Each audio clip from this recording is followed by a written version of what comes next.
They left her one phone call. In a jail cell, bruised and desperate, Maya Thompson dialed the one number she swore never to use unless her life depended on it. "I'm coming," was all her brother said. Sheriff Cole Mercer had built his kingdom on fear. False arrests, planted evidence, broken bodies. His badge made him untouchable, his precinct impenetrable, until he targeted the sister of Darius Thompson. Now the most lethal Delta Force commander in U.S. history stalks through Westbrook like a ghost, dismantling a corrupt system with the same precision he once used against America's enemies. Some men abuse power, others know exactly how to take it away. Just before we get back to it, I'd love to know where you're watching from today, and if you're enjoying these stories, make sure you're subscribed, because tomorrow's special episode is one you definitely don't want to miss.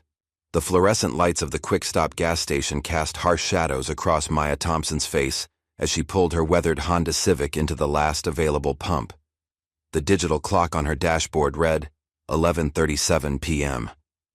She sighed, rolling her shoulders to work out the knots that had formed during her 12-hour shift at Memorial Hospital. Her scrub still carried the antiseptic smell of the intensive care unit. "Mom, can I get something to eat?" Elijah asked from the back seat, his voice thick with sleep. At 13, he was all lanky limbs and serious eyes, too mature for his age. "I'm starving," Maya smiled tiredly in the rearview mirror. "Sure, baby. Just something quick, okay? We both need to get home." The night air was cool against her skin as she stepped out to pump gas. She watched Elijah shuffle toward the convenience store, his oversized basketball sneakers dragging slightly across the cracked concrete. A wave of guilt washed over her. Another night he'd spent in the hospital break room doing homework while she worked a double shift. She promised herself that someday, somehow, things would be different. Maya didn't notice the police cruiser that pulled in behind her until its headlights washed over her car, bathing it in a harsh white glow. Something about the way the vehicle idled made her stomach knot. She'd lived in Westbrook long enough to know that being black at a gas station late at night could be trouble, especially in this predominantly white neighborhood. Two officers emerged from the cruiser. The taller one, with a buzz cut and shoulders that strained against his uniform, moved with a purposeful swagger. His nameplate read, Tate. The shorter officer, Wilkins, circled around her car like a shark, his hand resting on his holster. "Evening, ma'am," Deputy Logan Tate said, his tone dripping with false politeness. "That your vehicle?" Maya nodded, keeping her movements slow and deliberate. "Yes, sir. Is something wrong?" Officer Brad Wilkins ran his flashlight across her car, lingering on the dent in the rear bumper and the fading paint. "Matches the description of a stolen vehicle reported earlier tonight." Maya's heart skipped a beat. There must be some mistake. "I've owned this car for 5 years. I have all the documentation. I'm gonna need to see your license, registration, and proof of ownership right now," Tate demanded, cutting her off. His hand twitched near his weapon. "Of course," Maya said, trying to keep her voice steady. "My purse is inside the car. May I reach for it?" Tate's eyes narrowed. Slowly, as Maya leaned into her car, she could see Elijah returning from the store, a bag of chips and a soda in his hands. His eyes widened at the sight of the police officers. "Mom," he called out, his voice cracking with sudden fear. "It's okay, Elijah," Maya assured him, though the tremor in her voice betrayed her. "The officers just need to see my registration. Everything's fine." Wilkins turned sharply toward Elijah. "Stay right where you are, kid." Maya retrieved her wallet and registration, hands trembling slightly as she handed them to Tate. "Here you go, sir. Everything's in order." Tate barely glanced at the documents before handing them to Wilkins.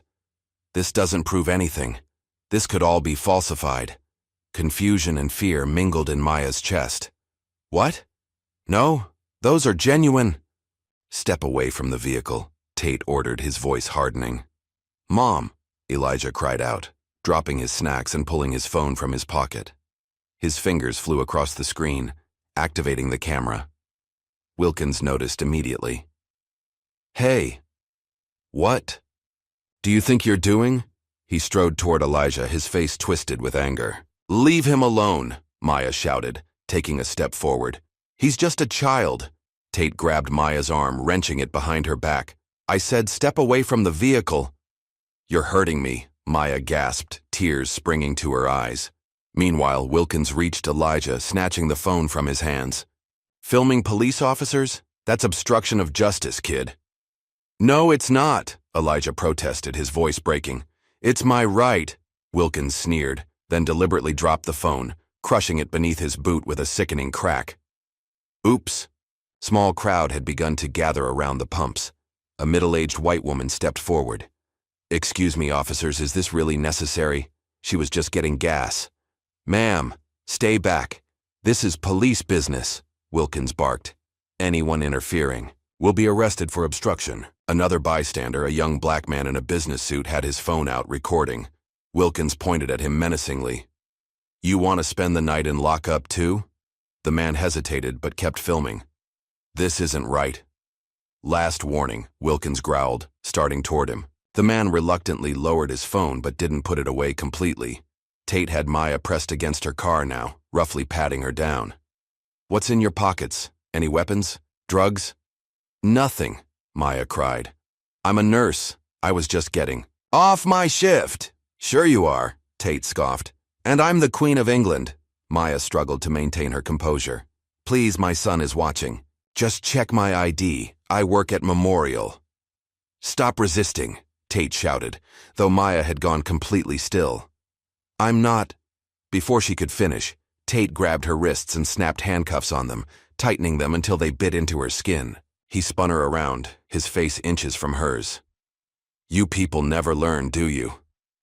The casual racism in his words hit Maya like a physical blow. "What did I do wrong? Please, just tell me what I'm being arrested for." Instead of answering, Tate grabbed her arm and began marching her toward the police cruiser. Maya looked back desperately at Elijah, who stood frozen in shock, tears streaming down his face. "Elijah," she called out. "Call Ms. Denise. Tell her." What happened? Ms. Denise was their neighbor, a retired teacher who often watched Elijah when Maya worked late. If anyone could help right now, it would be her. "Shut up," Tate hissed, tightening his grip on her arm. A black SUV pulled into the gas station, its tires crunching over the broken glass of Elijah's phone. The driver's side door opened, and Sheriff Cole Mercer stepped out. Tall and imposing with steel gray hair and cold blue eyes, he surveyed the scene with detached interest. "What's the situation, Deputy?" Mercer asked, his voice deceptively calm. "Suspected. Car thief, sir," Tate replied. "Resisted arrest and her kid tried to interfere." Mercer looked Maya up and down, his lip curling slightly. "Is that right?" He didn't wait for her response before turning to his deputies. "You know what to do." The words sent a chill down Maya's spine. There was something practiced about this exchange, as if they'd done this many times before. "Please," Maya begged, looking directly at Mercer. "My son should have raised him to respect law enforcement," Mercer cut in coldly. He nodded to Wilkins. "Get her out of here." Wilkins shoved Maya into the back seat of the cruiser, her head hitting the doorframe. Pain exploded behind her eyes, but she bit back a cry, unwilling to give them the satisfaction. The last thing she saw before the door slammed shut was Elijah, her beautiful boy standing alone in the garish light of the gas station, his shoulders shaking with silent sobs. Then they were speeding away, the gas station receding in the distance, along with any sense of justice or safety Maya had ever felt in this town. Inside the cruiser, Maya tried to control her breathing. She'd heard stories about Westbrook's police department, whispered warnings at church, in the break room at the hospital, at her son's school. Black folks disappearing into the system for days over traffic violations, emerging with fabricated charges, beaten, broken. She'd always been careful, always kept her head down, but careful hadn't been enough. Now she was caught in the machine, and the fear that gripped her wasn't just for herself, but for Elijah, alone at the gas station, terrified. What would happen to him if something happened to her? As the cruiser sped through the empty streets, Tate glanced at her in the rearview mirror, his eyes gleaming with something that made her blood run cold. "Hope you didn't have plans for the next few days," he said, chuckling. "Sheriff Mercer likes to make sure our guests get the full Westbrook experience." Maya closed her eyes, thinking of her brother Darius. Halfway across the world, probably, deep in some classified mission. She hadn't seen him in almost 2 years, their lives having diverged so dramatically. But right now she would give anything to hear his calm, steady voice telling her everything would be okay. The cruiser turned down a dark street, away from the main road, away from the police station Maya knew should be their destination. Her heart hammered against her ribs. "Where are we going?" she asked, her voice barely above a whisper. Wilkins turned in his seat, grinning. "The scenic route. Sheriff likes to process special cases personally." Maya pressed herself against the door. As far from them as the handcuffs would allow, she was no longer just afraid. She was terrified. The precinct building loomed ahead, a squat, brutalist structure with few windows and harsh floodlights that created more shadows than they banished. As the cruiser pulled into the rear entrance, away from the public-facing front doors, Maya couldn't shake the feeling that she was being swallowed whole by something monstrous and hungry. The booking area of the Westbrook Police Department reeked of bleach, sweat, and despair. Maya Thompson stood shivering under the fluorescent lights, her handcuffs digging into her wrists as Officer Brad Wilkins roughly shoved her forward. "Name!" barked the booking officer, a heavy-set woman with disinterested eyes who didn't bother looking up from her computer. "Maya Thompson," she answered, her voice steadier than she felt. "I'm a registered nurse at Memorial Hospital. There's been a mistake." "Save it," Wilkins cut in, shoving her shoulder.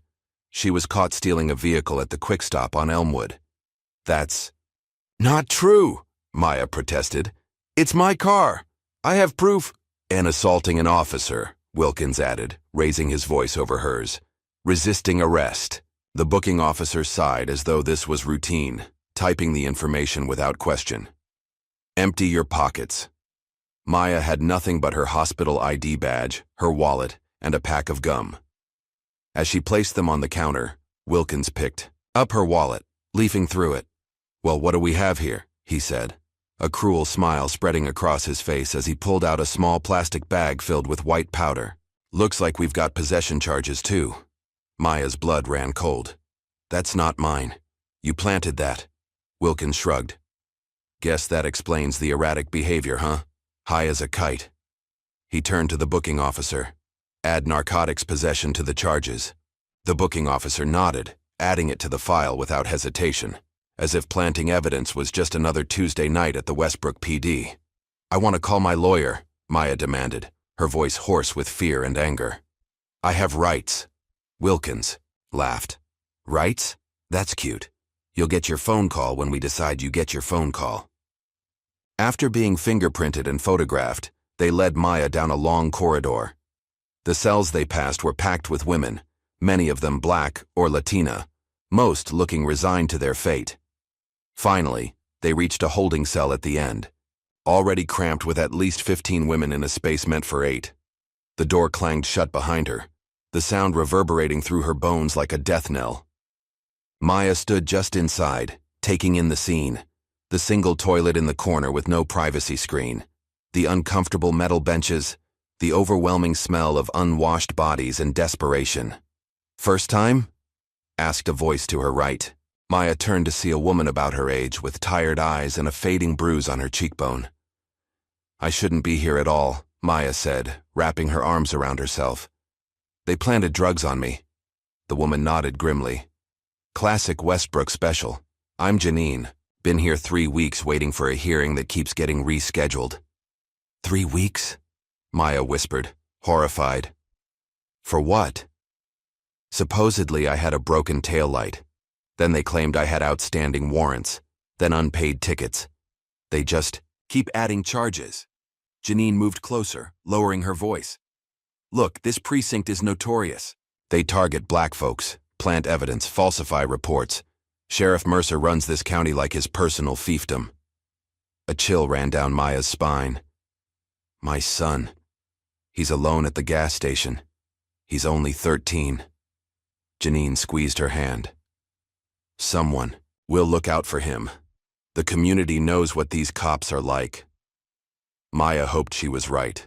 She thought of Elijah, scared and alone, and felt tears threatening to spill over. She blinked them back furiously, unwilling to show weakness in this place where vulnerability could be weaponized against her. Hours passed in a haze of anxiety and discomfort. Some women slept, huddled against each other on the cold floor.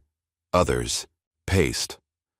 Maya sat on a small patch of bench, her mind racing between worry for Elijah and terror at her situation. Around 3 a.m., the cell door clanged open. Deputy Logan Tate stood there, his face twisted in a mocking grin. "Thompson, let's go." Maya stood up, her legs stiff. "Where?" "Processing," Tate said vaguely. "Move it."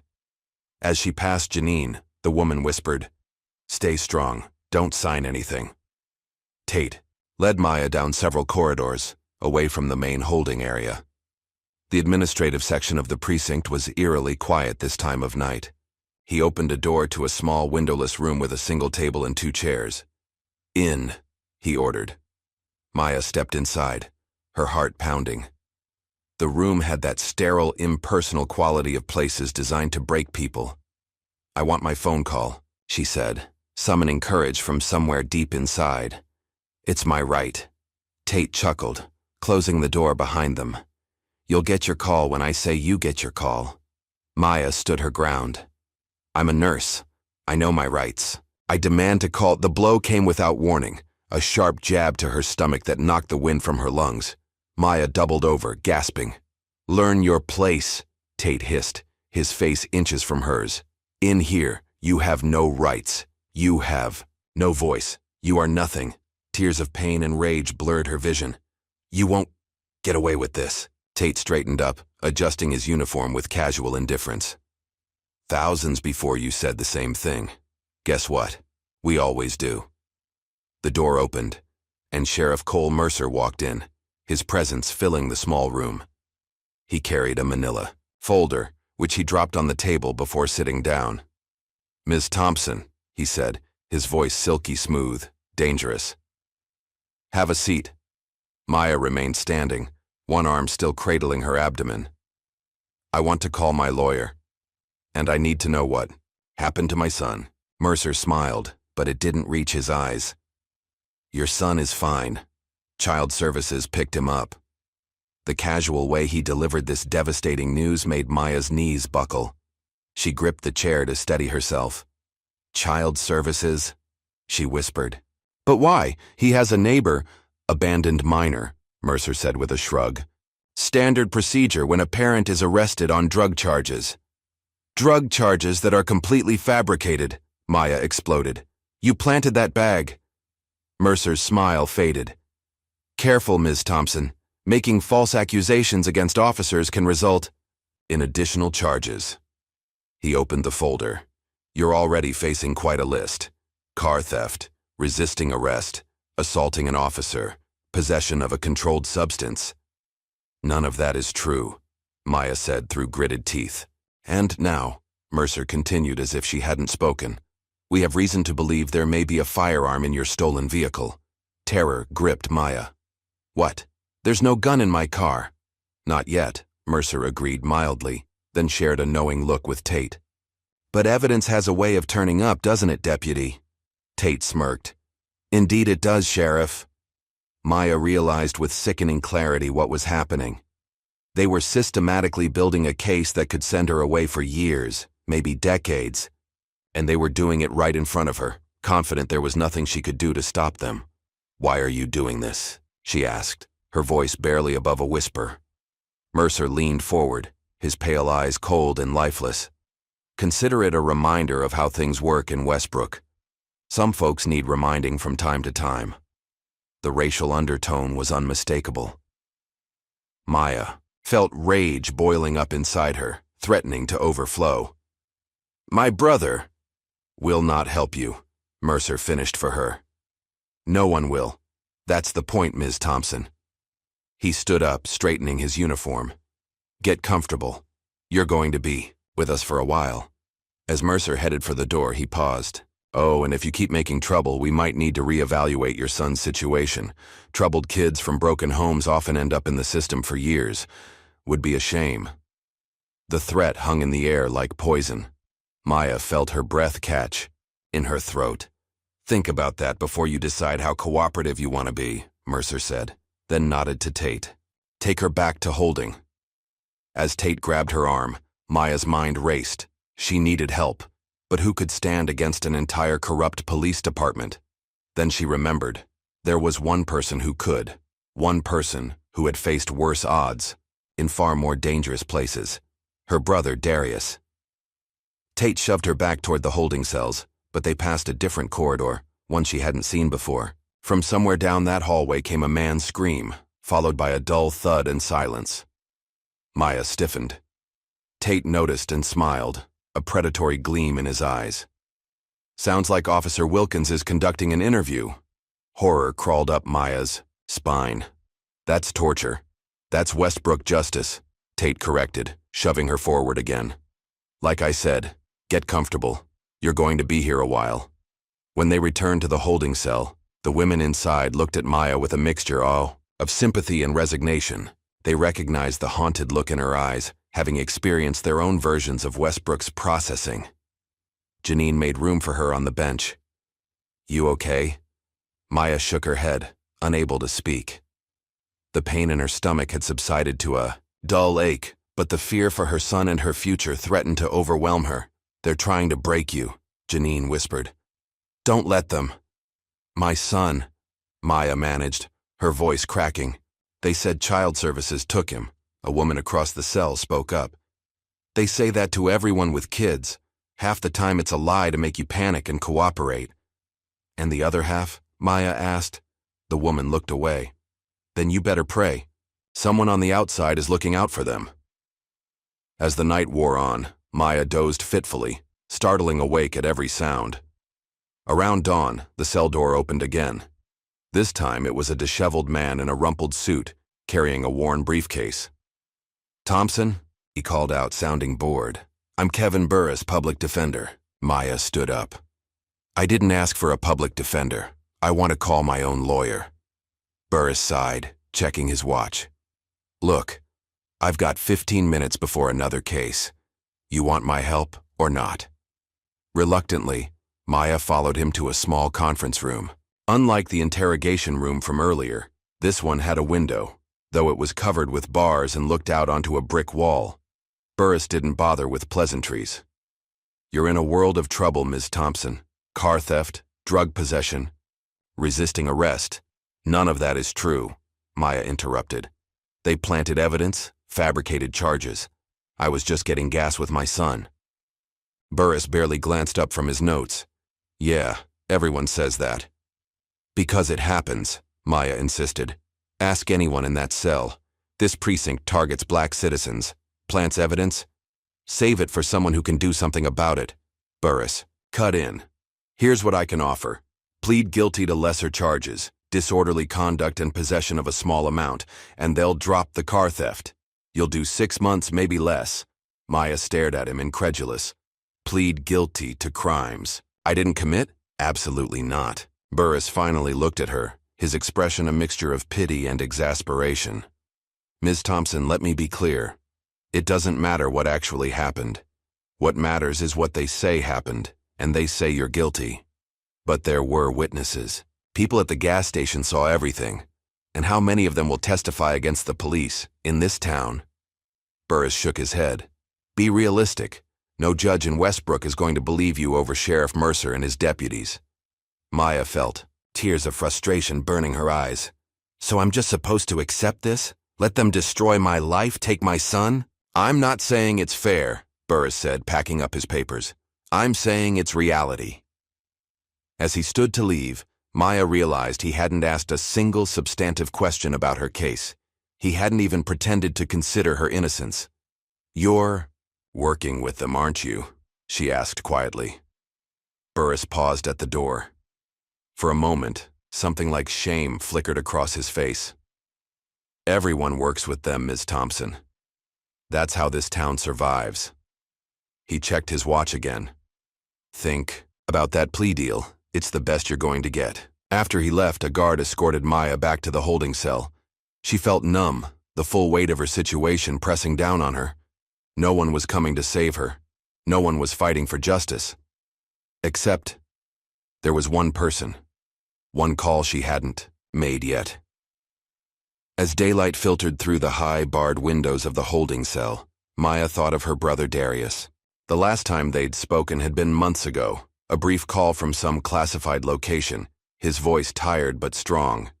He'd always been the warrior of the family, the protector. While she had chosen healing as her path, he had chosen to fight, and right now she needed a fighter. An officer appeared at the cell door around 8 a.m. Thompson. Phone call. Maya stood up, heart pounding. This was it. Her one chance. The officer led her to a row of payphones mounted on the wall, each with a plastic divider offering minimal privacy.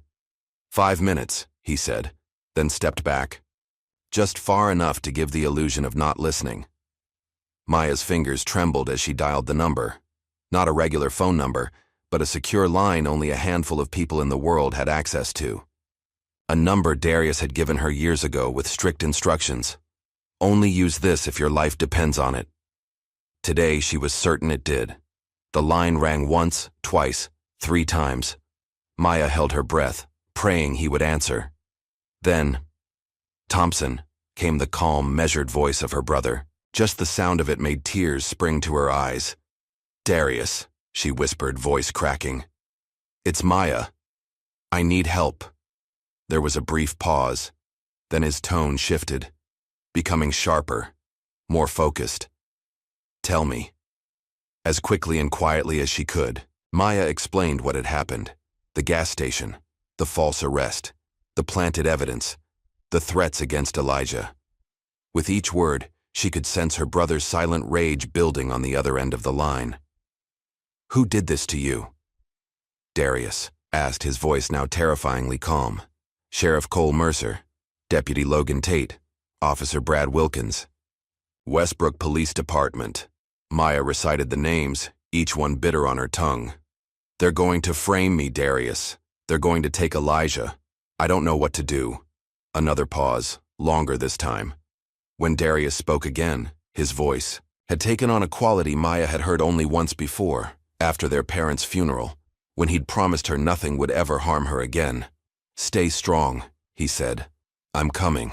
Just those words, so simple, so certain, made Maya's knees weak with relief. Darius wasn't just her brother.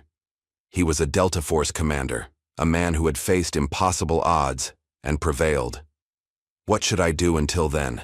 She asked, wiping away tears. Resist nothing, say nothing, sign nothing.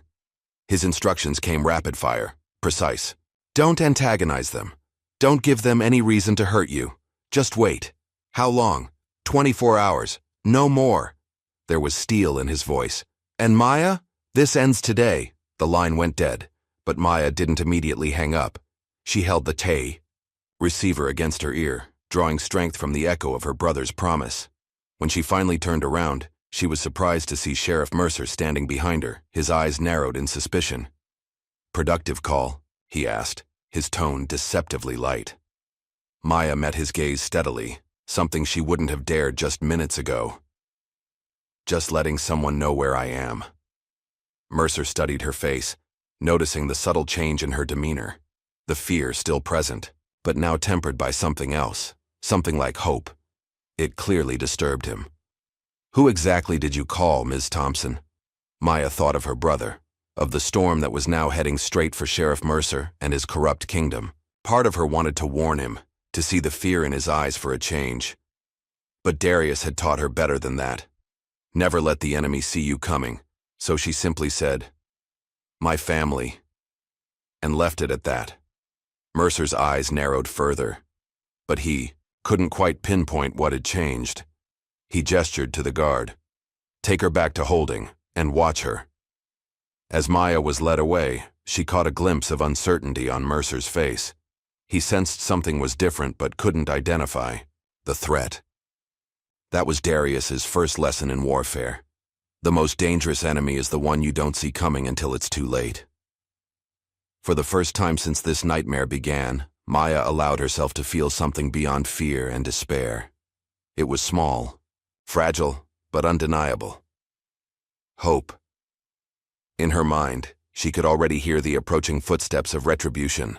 They were coming for Mercer and his corrupt officers, Not with sirens and flashing lights, but silently, efficiently, the way her brother had been trained to operate in the most dangerous places on Earth. And Westbrook, for all its cruelty and corruption, had just become the most dangerous place for Sheriff Cole Mercer. As she settled back on the hard bench in the holding cell, Maya closed her eyes, picturing Elijah's face. "Hold on, baby," she whispered to herself. "Uncle Darius is coming." Maya Thompson sat in the holding cell, her back against the cold concrete wall. The chaos of the cell, women arguing, crying, or staring into space with hollow eyes, seemed distant now. Her call to Darius had changed everything. She was no longer alone in this fight. The cell door clanged open, and Officer Wilkins appeared, his face twisted in its usual sneer. "Thompson, get up." Maya rose silently, following Darius's advice. "Resist nothing. Say nothing. Sign nothing." "Sheriff wants you transferred," Wilkins said, roughly grabbing her arm. "Seems you've become a problem." Maya stayed silent as he led her through the corridors. Mercer was panicking. He didn't know who Darius was yet, but he had sensed something wasn't right. Predators like him could smell change in the air. In the processing area, Sheriff Mercer waited, thumbs hooked in his belt loops, attempting to project casual authority. But Maya noticed a tightness around his eyes that hadn't been there before. "Ms. Thompson," he said, his voice deliberately measured. "There's been a change of plans. You're being transferred to county pending your arraignment." Maya met his gaze steadily. "Why?" Mercer's jaw tightened at her newfound composure. "Overcrowding. Nothing personal." It was a lie, and they both knew it. The holding cells at Westbrook, PD, were never too full to keep someone Mercer wanted to torment personally. "Who did you call?" Mercer asked abruptly, studying her face. "My brother," Maya answered simply. "And who exactly is your brother?" Maya thought about how to answer. Darius had always kept his military career private. His specific role in Delta Force was classified. But right now, she wanted Mercer to feel something he made others feel every day. Fear. "Someone who doesn't like bullies," she replied. Mercer stepped closer, lowering his voice. "Listen carefully. I don't know who you think is coming to save you, but no one crosses me in my county. No one." Maya said nothing, but her silence clearly unsettled him more than any defiance could have. "Get her ready for transport." Mercer barked at Wilkins, then stalked away, his boots echoing down the corridor. As Wilkins processed her transfer paperwork, the precinct doors burst open. A woman in her 60s with silver-streaked hair marched in, dragging a reluctant Elijah by the hand. "Ms. Denise," Maya gasped, relief flooding through her at the sight of her son. Denise Williams, Maya's neighbor and Elijah's occasional caretaker, was a retired school principal with a backbone of steel. She headed straight for the front desk. "I'm here about Maya Thompson," she announced, her voice carrying the authority of someone who had wrangled unruly teenagers for 30 years. "And to report that this child was abandoned at a gas station by your officers, which is against every procedure in the book." "Ma'am, we're not at liberty to discuss," the desk sergeant began. "I'm not asking you to discuss anything," Denise cut him off. "I'm telling you that I have temporary guardianship papers for this child, signed by his mother, and I'm here to inform you that he was left alone at a gas station at midnight. Or would you prefer I call the state attorney general's office to discuss it?" The desk sergeant's face paled. "Wait here," he said, then disappeared down a hallway. Elijah spotted his mother and broke away from Denise, running to her. "Mom." Maya wanted nothing more than to hold him, but her handcuffs prevented it. She crouched down instead, meeting him at eye level. "Are you okay, baby?" Elijah nodded, though his eyes were red-rimmed from crying. Miss Denise came to the gas station. Someone called her. "The community looks out for its own," Denise said, joining them. "That young man in the suit who was filming, he recognized Elijah from the community center basketball league, called me right away." Maya felt a surge of gratitude.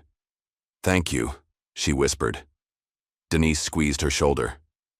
"What are they charging you with?" Before Maya could answer, Sheriff Mercer emerged from a side door, his face stormy. "Ms. Williams," he said, recognizing the retired principal. This is a restricted area. Sheriff Mercer, Denise replied coldly. Still running things like your personal fiefdom, I see. Mercer's smile was tight. Ms. Thompson is being transferred to county. She's facing serious charges. Fabricated charges, Denise responded. Just like the ones you tried to pin on my nephew last year. Just like the ones you've been using to terrorize this community for a decade. Mercer's face darkened. Be careful, Denise. Even respected retired principals can find themselves on the wrong side of the law. Denise didn't flinch. Is that a threat, Sheriff? Because I keep excellent records. Would you like me to share them with the State Attorney General, or perhaps the FBI? For a moment, tension crackled in the air. Then Mercer forced a laugh. Always. The fighter, Denise. But this isn't your battle. He nodded to Wilkins. Finish processing the prisoner. Denise turned to Maya. Don't worry about Elijah. He'll stay with me until you're released, and you will be released. She said this last part while staring directly at Mercer. Maya knelt to hug Elijah as best she could with her restrained hands. Be good for Ms. Denise, okay? I'll be home soon. Promise? Elijah asked, his voice small. Promise, Maya said firmly. And remember what I always tell you. Thompson family never breaks a promise, Elijah finished, a ghost of a smile touching his lips. As Wilkins led Maya away, she looked back at Denise and Elijah standing together, a small island of love and protection in a sea of corruption. She mouthed, "Thank you," to Denise, who nodded firmly in response. Wilkins shoved Maya toward the exit. Your neighborhood watchdog won't help you where you're going. She already has, Maya replied. Elijah was safe. That was what mattered most. 3,000 miles away, Commander Darius Thompson stood in a secure communications room at Fort Bragg, North Carolina. His face, normally impassive, was carved in granite as he stared at the satellite imagery of Westbrook displayed on multiple screens. After Maya's call, he'd cut short a training exercise and flown directly back to U.S. soil, pulling strings at the highest levels to make it happen within hours. No one questioned his urgency.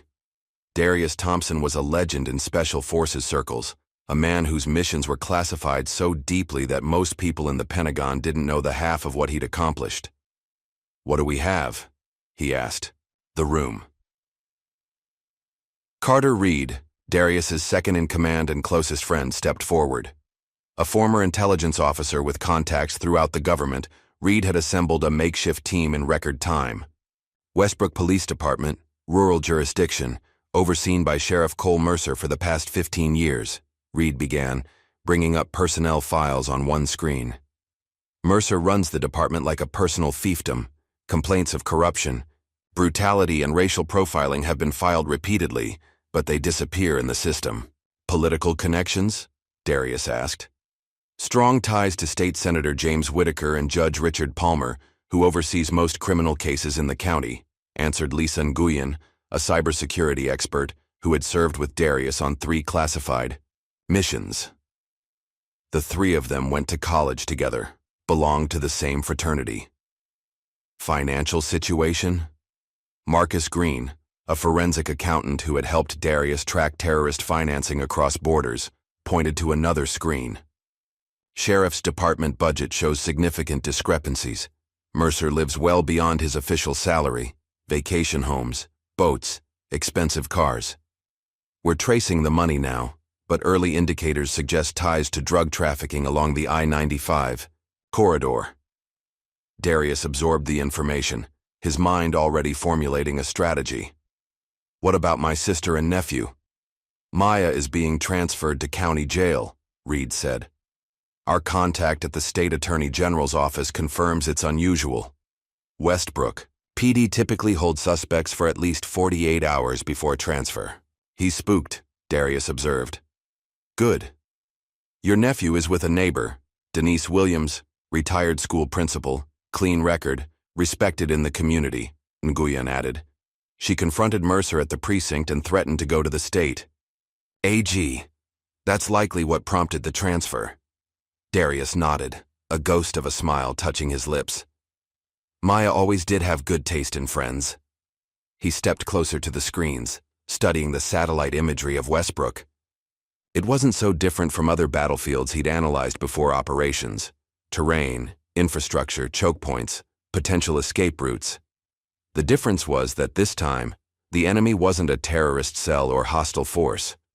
It was people who had sworn to uphold the law. "I need everything," Darius said quietly.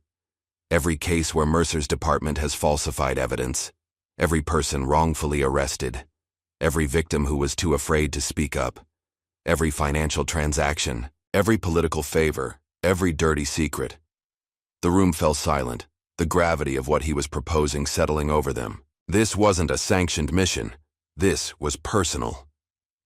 Reed voiced what everyone was thinking. "Darius, you're talking about taking down an entire police department. If this goes sideways, it won't." Darius cut him off. "I'm not asking anyone here to risk their career. This is my fight, my sister, my responsibility." "Like hell it is," Green responded immediately. "We're a team," Nguyen nodded. "Always have been. Just tell us the plan." Darius looked around at the faces of people who had followed him into the most dangerous situations imaginable, people who trusted him with their lives. He felt a surge of gratitude that momentarily pushed aside his cold rage. "Two-phase operation," he said decisively. "Phase 1, extract Maya from county, secure her and Elijah at a safe location. Phase 2, systematically dismantle Mercer's entire operation, gather evidence, identify allies in federal law enforcement, and ensure this can never happen again." Reed studied his friend's face. "And if Mercer or his deputies resist?" Darius's expression hardened. "Then they'll learn why some of the most dangerous people in the world call me sir." Maya sat in the back of the transport van, hands cuffed to the bench, swaying with each turn. Deputy Tate drove while Wilkins rode shotgun, both men unusually quiet. Maya suspected her call, and Denise's appearance had upset their routine. Through the small mesh-covered window, Maya could see they were taking a back road rather than the main highway that would lead to county. Her heart rate quickened. This wasn't a routine transfer. "Where are we going?" she asked, breaking her silence. Tate glanced in the rearview mirror, his eyes cold. Taking the scenic route, Maya thought quickly. If they were planning to harm her, this would be their opportunity, away from witnesses, away from cameras. She needed to stay calm, think clearly. "A lot of people know where I am," she said evenly. "Ms. Williams, my son, the lawyer." Wilkins turned in his seat. "That public defender? He works for us, sweetheart. As for the old lady and your kid, who's going to believe them over sworn officers?" The van turned onto a dirt road, heading into a wooded area. Maya felt fear rising in her throat but pushed it down. Panic wouldn't help her now. Suddenly, the radio crackled to life. "Unit 12, this is dispatch." Tate grabbed the radio. "This is Unit 12. Sheriff Mercer wants you to divert to the station immediately. We have a situation." Tate and Wilkins exchanged glances. "What kind of situation?" "Sheriff says to secure the prisoner and return. Now." Tate swore under his breath, then made a sharp U-turn, sending Maya sliding across the bench. "Guess your scenic tour will have to wait," Maya said quietly. Wilkins turned again, his face ugly with anger. "Don't get comfortable, this isn't over." The radio crackled again. "All units, be advised. Federal agents have arrived at the courthouse, asking questions about the Thompson arrest. Sheriff wants all hands at the station." Maya felt a surge of hope. Darius was moving faster than she'd expected. Whatever connections he'd activated were already working. Tate slammed his palm against the steering wheel. "Federal agents? What the hell is going on?" Wilkins looked back at Maya with newfound wariness. "Who exactly is your brother?" Maya met his gaze steadily. "Someone you really shouldn't have made angry. The Westbrook Police Department was in chaos when the transport van arrived. Officers moved frantically around the building, shredding documents, wiping computers, and clearing out evidence lockers. Sheriff Mercer stood in the center of the bullpen, barking orders, his face flushed with anger and fear. As Tate and Wilkins escorted Maya inside, Mercer stormed over. What part of transfer her to county was unclear. "Dispatch called us back," Tate explained. Said you wanted all hands here. Because the feds are crawling all over the courthouse, Mercer hissed. They're asking questions about her. He jabbed a finger toward Maya. What did you do? Maya said nothing, but she couldn't keep the slight smile from her face. Mercer grabbed her arm, fingers digging in painfully. Who is your brother? Before Maya could answer, the precinct doors swung open. A tall man in an impeccable suit walked in, flanked by 2 agents wearing FBI windbreakers. The man moved with quiet authority, his gaze taking in the chaotic scene. With clinical detachment, Sheriff Cole Mercer? He asked, though it wasn't really a question. Mercer released Maya's arm, straightening his uniform. That's right. And you are? Special Agent James Wilson, FBI. He presented his credentials. We're here about Maya Thompson. Mercer attempted a casual smile. Just a routine arrest, Agent Wilson.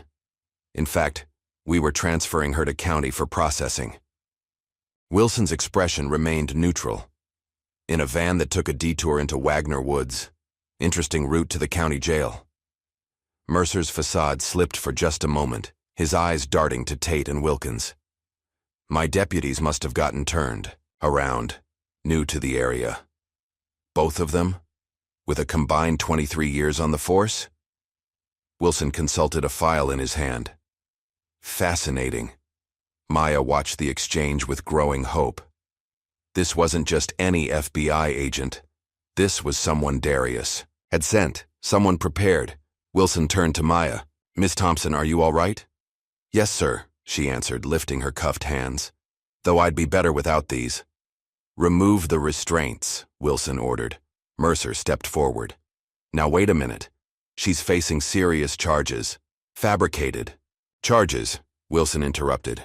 We have witness statements from the gas station, including video evidence that mysteriously wasn't logged into your system. He nodded to one of the agents, who produced a tablet showing the footage taken by the businessman at the quick stop. The color drained from Mercer's face.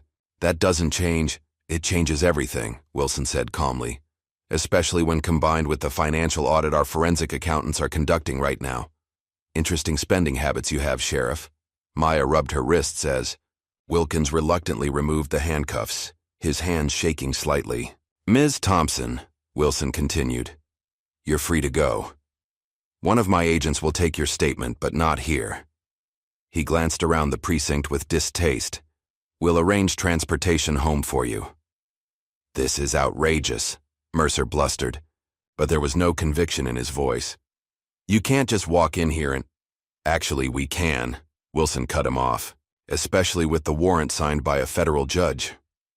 He handed Mercer a document. Your department is now under federal investigation for civil rights violations, evidence tampering, witness intimidation, and financial crimes. As Wilson spoke, more FBI agents entered the precinct, carrying boxes and equipment. The Westbrook officers looked on in disbelief as their world began crumbling around them. Maya followed Wilson outside, where a black SUV waited. As she climbed in, she looked back at the precinct, a place of terror just hours ago, now swarming with federal agents. She couldn't quite believe how quickly things had changed. Where are we going? She asked as the SUV pulled away. Somewhere safe, Wilson answered. Your brother is waiting. The safe house was a modest ranch-style home on the outskirts of town, surrounded by open fields that made it impossible to approach unseen. As Maya stepped from the SUV, the front door opened, and Darius Thompson emerged. At 6'2", with broad shoulders and the coiled alertness of a predator, Darius cut an imposing figure. But as he crossed the distance between them, his hard features softened. Without a word, he pulled Maya into a tight embrace. I'm sorry, he whispered against her hair. I should have been here sooner. Maya clung to him, finally allowing herself to feel the full weight of what she'd endured. You came. That's what matters. Inside, Maya was surprised to find Elijah and Denise waiting. Her son flew into her arms, and she held him close, tears streaming down her face. You're safe, she murmured, kissing his forehead. You're safe. Over. Elijah's shoulder. Maya's eyes met Denise's. Thank you for protecting him. Denise nodded. Family looks out for family, and in this community we're all family. As Elijah reluctantly let go, Maya turned to Darius, who stood watching the reunion with a rare softness in his eyes. "How did you do all this so quickly?" Darius guided her to a table where a group of people sat with laptops and communication equipment. "Maya, this is my team." He introduced them one by one: Carter Reed, Lisa Nguyen, Marcus Green, explaining how each had contributed to the operation. "We've been working non-stop since your call," Reed explained. "Mercer's department has been corrupt for years, but they were protected by political connections and intimidation. No one could get close enough to gather proper evidence. Until they messed with the wrong family," Nguyen added with a smile. Green pointed to his laptop screen. "We've traced financial irregularities going back 10 years. Mercer and his inner circle have been skimming from seized assets, taking bribes, to look the other way on drug shipments, and extorting local businesses. And that's just the beginning," Darius said, pulling up a chair for Maya. "Once we started digging, we found a pattern of false arrests targeting primarily black citizens. People who couldn't fight back. People who were vulnerable." Maya thought of Janine and the other women in that holding cell. "How many people?"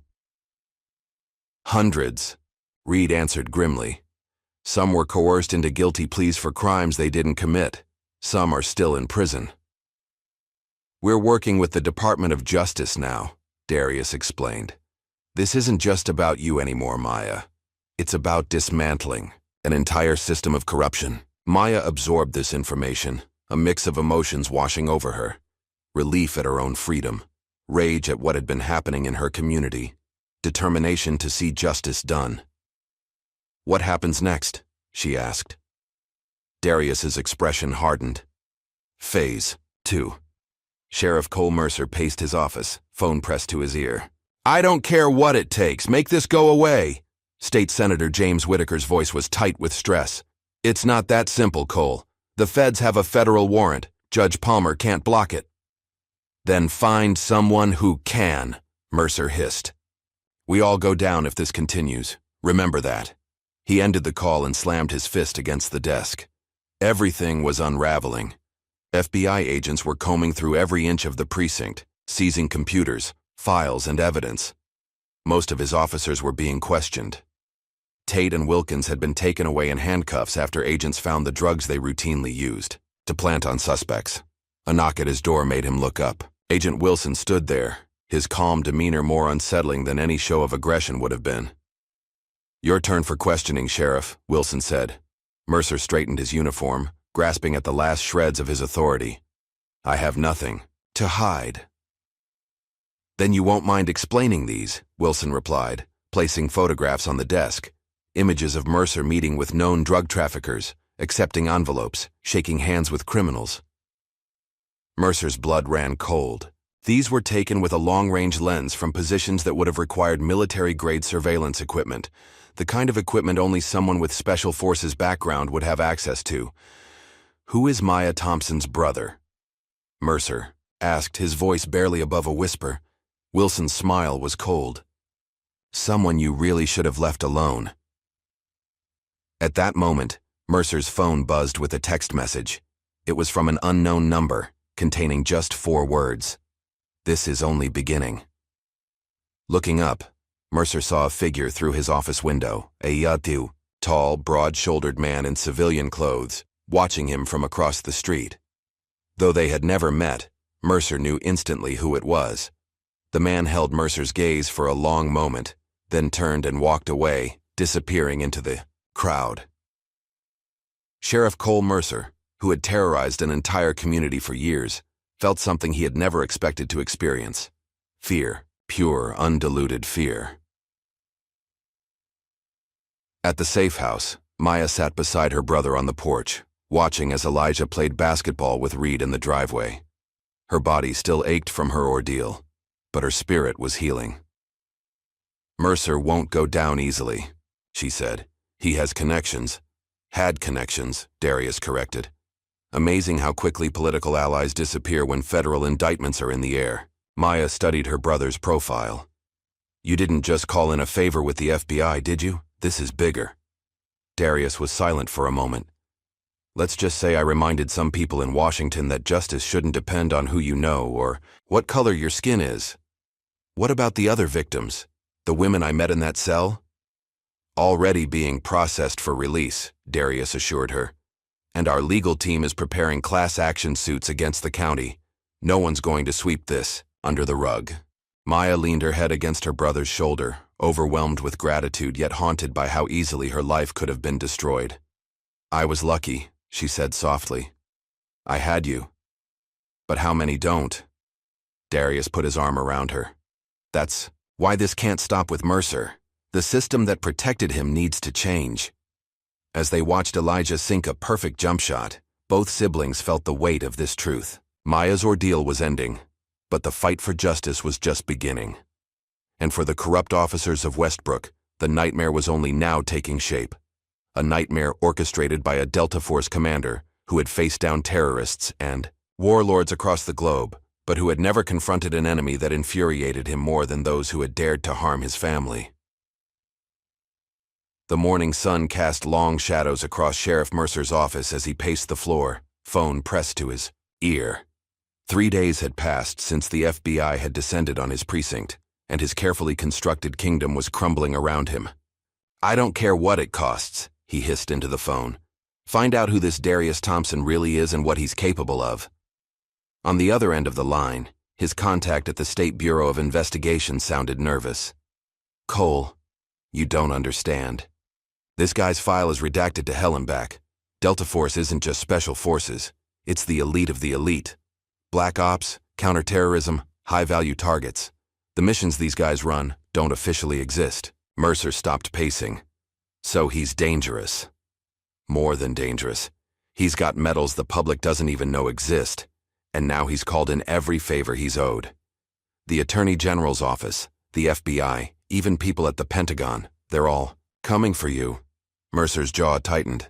No one is untouchable in this game. Everyone has a weakness. Did you hear what I just said? The Pentagon. His weakness is his sister, Mercer interrupted. And that kid of hers. There was a long pause on the other end of the line. Cole, don't do anything stupid.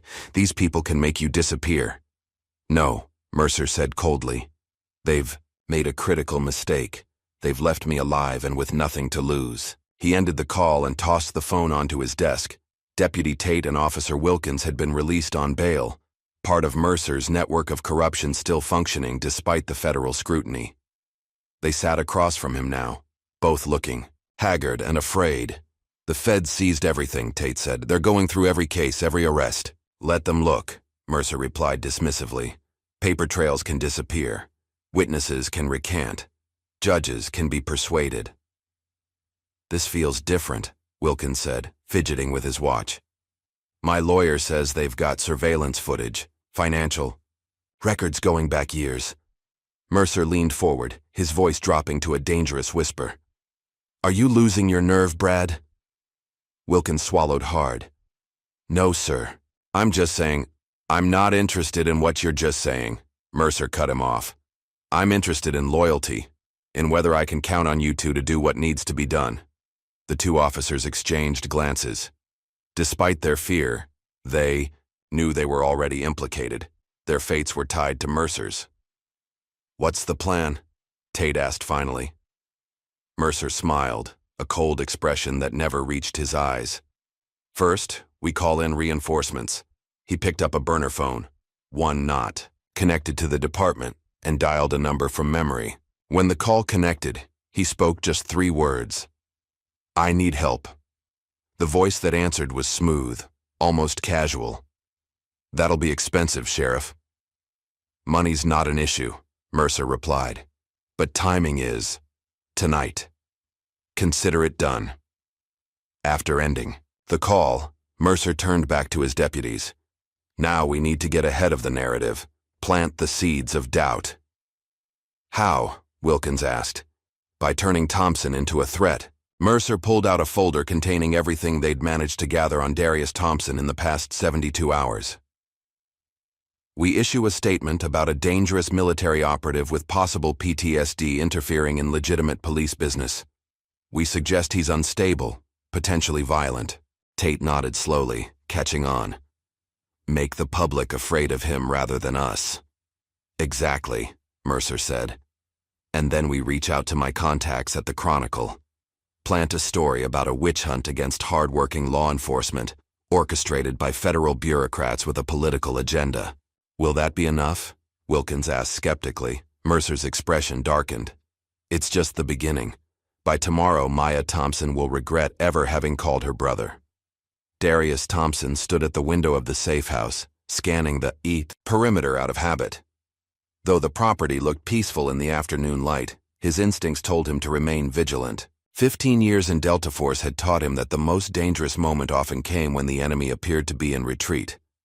Behind him, in the living room that had been converted into an operations center, his team worked with focused intensity. Screens displayed surveillance footage, financial records, and personnel files. A digital map of Westbrook showed points of interest: the police precinct, courthouse, judge's home, and various businesses connected to Mercer's network. "We've got something," Carter Reed called out, looking up from his laptop. "Financial transfers. From an offshore account to a private security firm based in Atlanta. 3 separate payments in the last 12 hours, totaling $500,000. Darius moved to look over Reed's shoulder. "Mercer, the account traces back to shell companies we've already linked to him, and the security firm is Phoenix Tactical." Darius's expression hardened. "Mercenaries." Lisa Nguyen looked up from her own screen. "Phoenix Tactical is led by Eric Donovan, former Army Ranger dishonorably discharged after allegations of civilian casualties in Afghanistan. They've worked as security consultants in conflict zones and for wealthy clients with questionable reputations." "How many operators?" Darius asked. "Based on the payment size, I'd estimate a team of 6 to 8, Reed answered. Darius nodded grimly. "Mercer's bringing in hired guns. He's desperate." "Should we alert the FBI?" Marcus Green asked. "Not yet," Darius decided. "Agent Wilson has been effective, but bureaucracy will slow down any response. By the time they get approval for additional resources, it could be too late." He turned to study the map again. "Mercer knows we're protecting Maya and Elijah. He'll likely target them first, thinking they're our vulnerability." "He's not wrong," Reed observed quietly. "No," Darius agreed. "Which is why we need to evacuate them immediately." He pulled out his phone and dialed Maya's number. When she answered, he didn't waste time with pleasantries. "Pack essentials for you and Elijah. 5 minutes. We're moving." "What's happening?" Maya asked, her voice instantly alert. "Mercer's escalating. I'll explain when I get there." After ending the call, Darius turned to his team. "Reed, you and I will extract Maya and Elijah. Nguyen, keep monitoring communications. I want to know when these mercenaries arrive and where they go. Green, coordinate with Wilson. Tell him we have credible intelligence about a threat, but keep the details vague." As they moved into action, Darius checked his sidearm, a habit from countless missions. This wasn't some remote desert or jungle. This was American soil, his sister's hometown. But the stakes felt just as high as any combat operation he'd led. "Darius," Reed said quietly, "if we engage with these mercenaries—" "We follow rules of engagement," Darius finished firmly.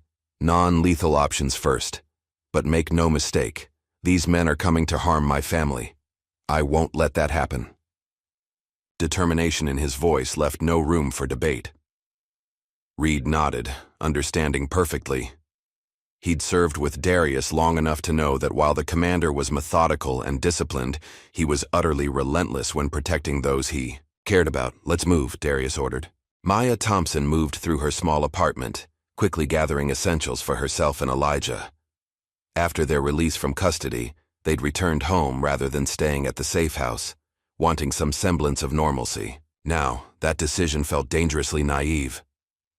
"Mom, what's going on?" Elijah asked, watching her pack with growing concern. "Your uncle needs us to go somewhere safer for a while," Maya explained, trying to keep her voice steady. "Just grab some clothes, and your schoolwork." Elijah hesitated. "Is it because of the police? Are they coming back?" Maya stopped packing and faced her son, placing her hands on his shoulders. "I promised I'd always be honest with you, right?" Elijah nodded solemnly. "Your uncle believes Sheriff Mercer might try to hurt us to get back at him. But she continued quickly, seeing fear flash across Elijah's face. Darius won't let that happen. Neither will I. Elijah processed this, then straightened his shoulders, a gesture so reminiscent of Darius that it made Maya's heart ache. I'm not afraid, he said, though his voice wavered slightly. Maya pulled him into a hug. It's okay to be afraid, baby. Brave people feel fear too. They just don't let it stop them. A knock at the door made them both freeze. Maya checked her watch. Darius wasn't due for another 15 minutes. Stay here, she whispered to Elijah, guiding him toward the bathroom. Lock the door. Once Elijah was hidden, Maya approached the front door cautiously. Who is it? She called. Ms. Thompson, came a female voice. I'm Detective Sarah Miller with the State Bureau of Investigation. I need to speak with you about the case against Sheriff Mercer. Maya hesitated, instinct telling her something wasn't right. Through the peephole, she could see a woman in professional attire holding up what appeared to be a badge, but something about her posture seemed off. I'm not available right now, Maya called back. Please contact my lawyer. There was a pause, then the woman's voice hardened. Ms. Thompson, this is a matter of public safety. Open the door immediately. Maya backed away, reaching for her phone, to call Darius. Before she could dial, a tremendous crash shook the apartment as the door was kicked in. The detective entered first, followed by two men in tactical gear, faces obscured by balaclavas. Maya turned to run, but one of the men moved with practiced efficiency, catching her before she could reach the hallway. She fought back, kicking and scratching, training from a self-defense class momentarily surprising her attacker. Elijah, run, she screamed. Fire escape. As the bathroom door opened and Elijah bolted toward the bedroom window, the woman aimed a taser at Maya and fired. Maya's body convulsed as electricity coursed through her, and she collapsed to the floor. Through waves of pain, she saw one of the men grab Elijah as he tried to climb out the window. No, she gasped. Leave him alone. The woman approached, looking down at Maya with cold detachment. Nothing personal, Ms. Thompson. Just business. She raised a syringe, and as the needle pierced Maya's skin, darkness swept over her consciousness, like a tide. Her last thought before the sedative took hold was of Darius. He would come. He always did. But would it be in time? Darius knew something was wrong the moment he turned onto Maya's street. The block was too quiet, the usual pedestrian traffic absent. He slowed the SUV, scanning for surveillance, potential threats, or any sign of disturbance. Something's off, Reed said beside him, clearly sensing the same wrongness. Darius tapped his earpiece. Nguyen, status report. Lisa's voice came through clearly. Thermal imaging from the surveillance drone shows no movement in Maya's apartment, but there was activity approximately 20 minutes ago. 3 heat signatures entered, then left with 2 more. Ice formed in Darius's veins. They got to them first. He accelerated suddenly, closing the distance to Maya's building. As they pulled up, both men immediately spotted the splintered doorframe of the main entrance. Stay alert, Darius ordered, drawing his sidearm as they exited the vehicle. This could be an ambush. They moved with the synchronized precision of soldiers who had conducted countless raids together, covering angles, communicating with subtle gestures. Inside the building, they took the stairs rather than the elevator, approaching Maya's 3rd floor, apartment with weapons ready. The apartment door hung askew on broken hinges. Darius entered first, sweeping the main room while Reed covered the hallway. Signs of struggle were evident. Overturned furniture, Maya's phone on the floor, a small splash of blood on the carpet.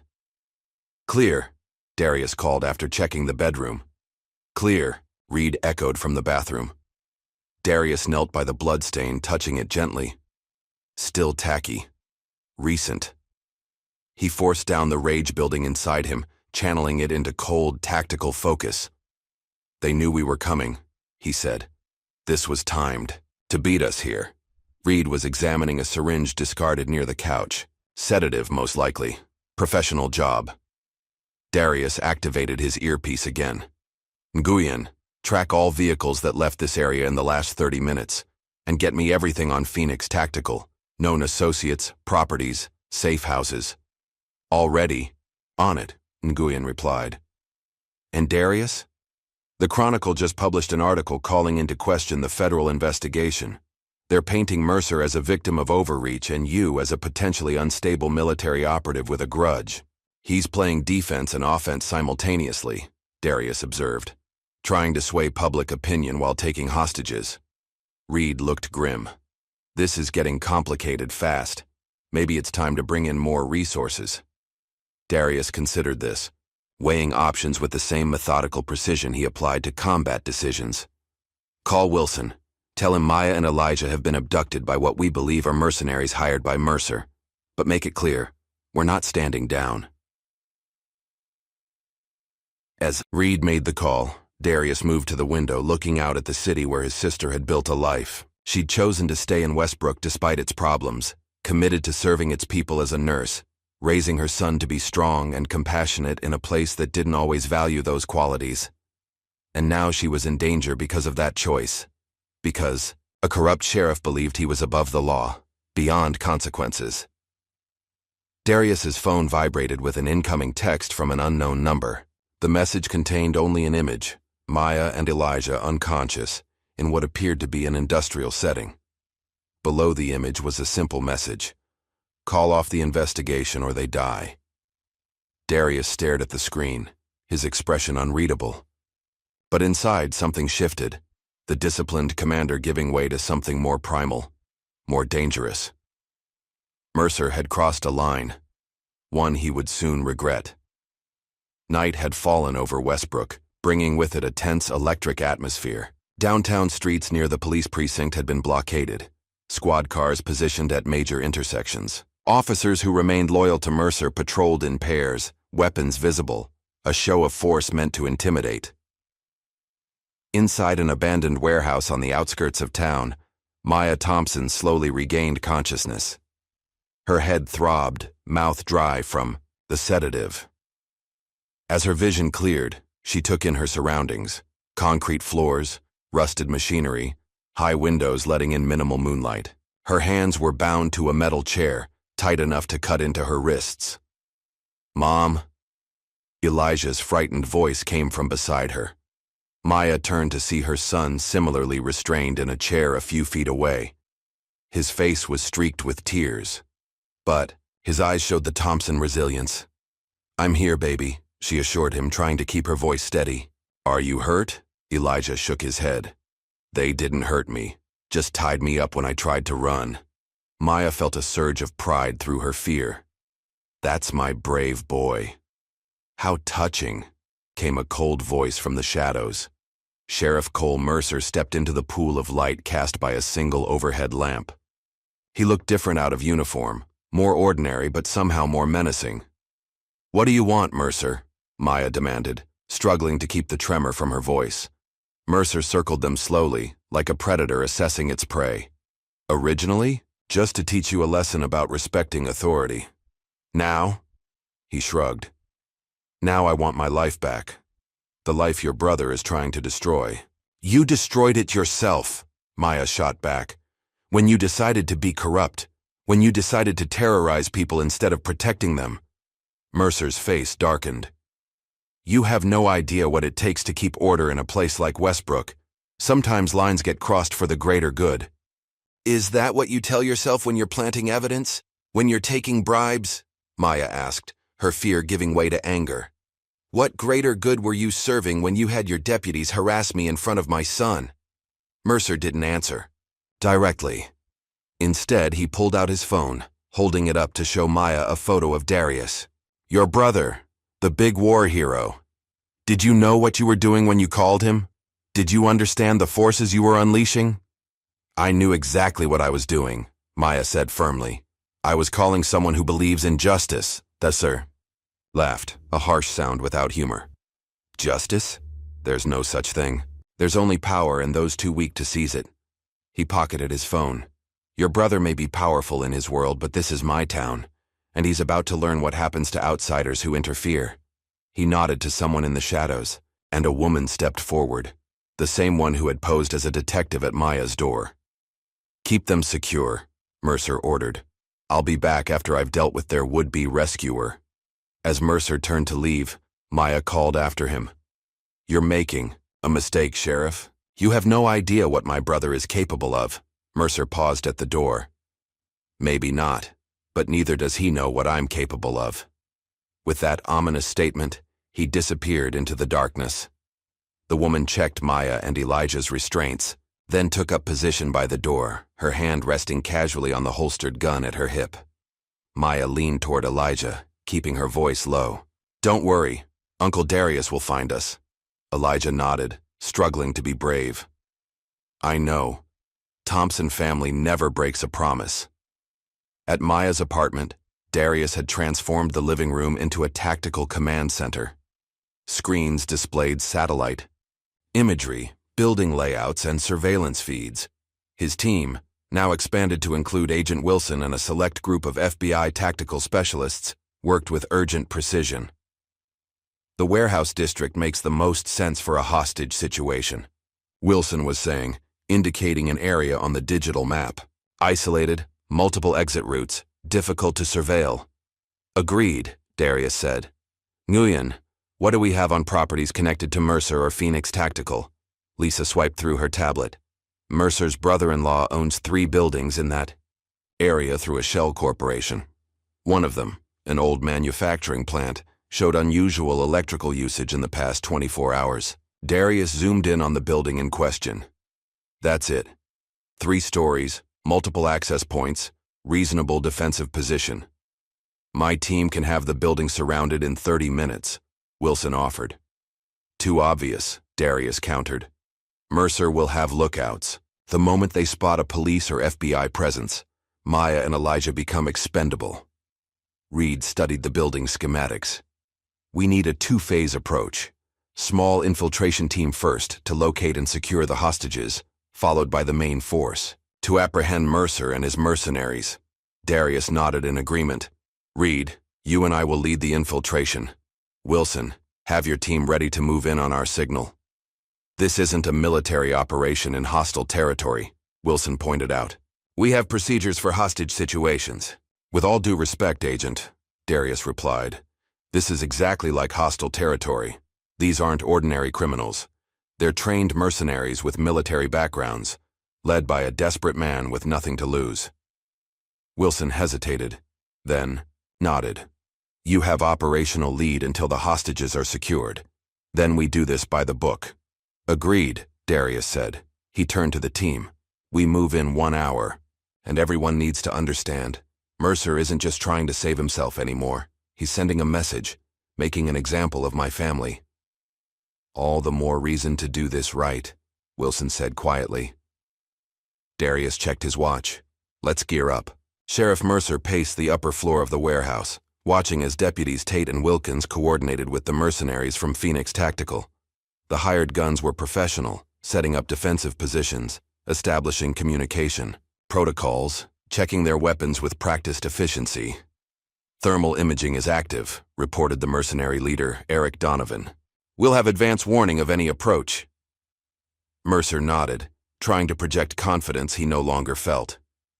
Events had spiraled far beyond what he'd anticipated. What had started as a routine intimidation of a black motorist had somehow escalated into a standoff with federal agents and a Delta Force commander. What if this doesn't work? Tate asked nervously. What if we can't stop them? Then we have a fallback plan, Mercer said grimly. The evidence I've gathered over the years, insurance you might call it, dirt on every judge, politician, and business leader in the county. If I go down, everyone goes down. Wilkins looked skeptical. Will that be enough? Before Mercer could answer, Donovan approached with a tablet displaying thermal imagery of the perimeter. We have movement. 2 heat signatures approaching from the northeast. They're using the drainage channel for cover. Mercer smiled thinly. Right on schedule.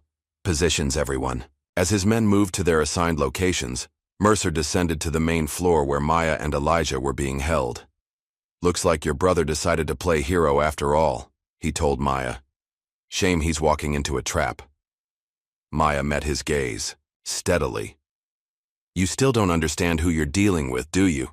Mercer was about to respond when the lights went out, plunging the warehouse into darkness. Emergency generators kicked in seconds later, but the damage was done. Panic had already begun to spread among Mercer's men. "What happened?" he demanded into his radio. "Power's been cut," came Donovan's tense reply. "And our communications are being jammed. Someone's—" The radio went silent. Above them, the sound of breaking glass was followed by the distinctive pop of flashbang grenades. Mercer drew his weapon, suddenly aware that his carefully planned trap had been turned against him. "Everyone to your positions. They're coming in from above." But the attack from the roof was a diversion. As Mercer's men focused upward, shadows moved across the main floor, swift, silent, lethal. Two figures in tactical gear neutralized the guards near Maya and Elijah with practiced efficiency, using non-lethal takedowns that left the men unconscious before they could raise an alarm. Darius reached Maya first, while Reed secured Elijah. "Are you hurt?" Darius asked, quickly cutting her restraints. "No," Maya whispered. "But Mercer is up there. He has at least a dozen men." Darius helped her to her feet. "Stay low. We're getting you out first." But as they moved toward the exit, a spotlight suddenly illuminated them from above. "Commander Thompson," Mercer called out, his voice echoing through the cavernous space. "I was wondering when you'd make your appearance." Darius pushed Maya behind him, assessing the tactical situation in an instant. Mercer stood on a catwalk, 20 feet above, flanked by Tate and Wilkins. Other armed men were positioned strategically around the upper level. "It's over, Mercer," Darius called back. "The building is surrounded by federal agents. Your mercenaries are being neutralized as we speak. There's no way out." Mercer laughed, the sound tinged with desperation. "Maybe not for me, but I'm thinking I'll at least have the satisfaction of watching you die first." He raised his weapon, aiming directly at Darius. Before he could fire, the warehouse doors burst open, and FBI tactical teams swarmed in, led by Agent Wilson. "FBI, drop your weapons! Everyone on the ground now!" Chaos erupted as Mercer's men realized they were outmatched. Some surrendered immediately. Others opened fire, creating a deadly crossfire above the warehouse floor. In the confusion, Mercer turned and fled toward a rear exit, Tate and Wilkins following close behind. Darius spotted their escape attempt. "Reed, get Maya and Elijah out," he ordered. "I'm going after Mercer." Without waiting for a response, Darius moved through the firefight with the fluid grace of a predator, using support columns for cover as he made his way to the stairs leading to the catwalk. Years of combat experience guided his movements, each step precise, each decision instantaneous. He reached the upper level just as Mercer and his deputies were disappearing through an emergency exit. Darius followed, emerging onto a narrow fire escape that led to the roof. Mercer was halfway up the metal stairs when he sensed Darius behind him. He wheeled around, firing wildly. The shots missed, ricocheting off the railings with metallic pings. "Doesn't have to end this way," Darius called out, his voice calm despite the circumstances. "Surrender now, and you'll face justice in a courtroom, not a body bag." "Justice?" Mercer spat the word like a curse. "There's no justice for men like me in this world, only winners and losers." He fired again, forcing Darius to take cover. When Darius looked up, Mercer had reached the roof, Tate and Wilkins close behind. Darius moved up the fire escape with controlled urgency, emerging onto the flat rooftop in time to see the three men running toward a waiting helicopter. "Stop!" Darius shouted over the roar of the rotors. "Federal agents are on all sides." Indeed, spotlights from FBI vehicles now illuminated the roof from multiple angles. Bullhorns commanded surrender. There was nowhere left to run. Tate and Wilkins seemed to realize this, slowly raising their hands in surrender. But Mercer, seeing his world collapsing around him, made one final, desperate choice. He turned toward Darius, weapon raised, eyes wild with the knowledge that it was truly over. "This is your fault," he snarled. "All of it." Darius stood his ground, making no move toward his own weapon. "No, Sheriff. This is the consequence of your choices. Nothing more." For a moment, the two men locked eyes across the rooftop. The corrupt sheriff who had terrorized a community, and the warrior who had come to end his reign. Then Mercer's finger tightened on the trigger. Before he could fire, shots rang out from FBI snipers positioned on adjacent buildings. Mercer jerked back, his weapon falling from lifeless fingers as he collapsed to the rooftop. Darius looked down at the man who had caused so much pain, feeling not satisfaction but a grim sense of closure. The precinct would fall. The system Mercer had corrupted would be dismantled, but the damage he had done to countless lives could never be undone. As FBI agents swarmed the roof, securing Tate and Wilkins, Darius turned away. His mission now was to return to his sister and nephew, to family, to healing, to what mattered most. The battle was over. But the war against corruption and injustice? That would continue long after this night. 3 months after the warehouse confrontation, the Westbrook County Courthouse stood as a fortress of tension. Media vans lined the street outside, reporters jostling for position as spectators and protesters gathered on the stone steps. Some carried signs demanding justice for Mercer's victims. Others, mainly officers from neighboring counties, stood in silent support of law enforcement under attack. Inside courtroom 3, Maya Thompson sat rigidly in the front row, her hands folded tightly in her lap. Beside her, Elijah fidgeted with his tie, a young man forced to grow up too quickly. Darius sat on Elijah's other side, his military posture unchanged despite the civilian suit he wore. His presence alone seemed to create a protected space around his family. "All rise," the bailiff called out as Judge Eleanor Winters entered the courtroom. Unlike her predecessor, Judge Palmer, who had recused himself after his connections to Mercer came to light, Judge Winters had been appointed specifically for this high-profile case. Her reputation for impartiality and strict adherence to the law made her impossible to intimidate or influence. "Be seated," she ordered, adjusting her glasses as she reviewed the documents before her. Case number 2024 CR 7851, United States v. Logan Tate and Bradford Wilkins. Maya's eyes shifted to the defense table, where the 2 former deputies sat beside their attorneys. Both men looked diminished in their dark suits, stripped of the uniforms and badges that had once given them power. Tate's face remained defiant, but Wilkins seemed haunted, his eyes constantly darting around the courtroom as if expecting retribution from every corner. The prosecutor, Assistant U.S. Attorney James Harmon, approached the podium. "Your Honor, the government is prepared to present evidence that these defendants systematically violated the civil rights of citizens under color of law, falsified evidence, committed perjury, and engaged in a conspiracy to obstruct justice. The defense is prepared to show that my clients were following established departmental procedures and the direct orders of their superior officer," countered defense attorney William Stanley, a silver-haired man with the polished confidence of someone accustomed to defending the indefensible. Judge Winters nodded. "Very well. Opening statements." As Harmon began outlining the government's case, Maya found herself transported back to that night at the gas station. The casual cruelty, the smirks on the officers' faces, the feeling of utter helplessness as they dragged her away from her son. Her hands trembled at the memory, and Elijah, noticing, placed his hand over hers. "It's okay, Mom," he whispered. "We're winning." Maya squeezed his hand gratefully. At 13, he sometimes displayed wisdom beyond his years. The prosecution's opening statement painted a damning picture, not just of that single incident, but of a pattern spanning years. Names and dates flowed like a litany of suffering. Dozens of black citizens wrongfully arrested, evidence planted, lives destroyed through false charges. The courtroom fell silent as Harmon detailed how Tate and Wilkins had served as Mercer's primary enforcers in a system designed to terrorize and control. When the defense attorney rose, his strategy became immediately clear. "My clients were pawns," Stanley argued, gesturing sympathetically toward Tate and Wilkins. "Subordinate officers following the orders of a corrupt sheriff who's no longer here to face justice himself." Maya felt Darius stiffen beside her.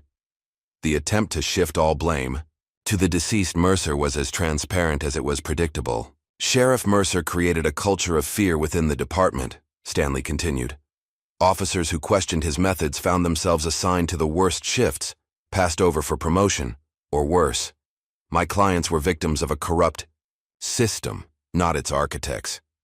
Judge Winters interrupted.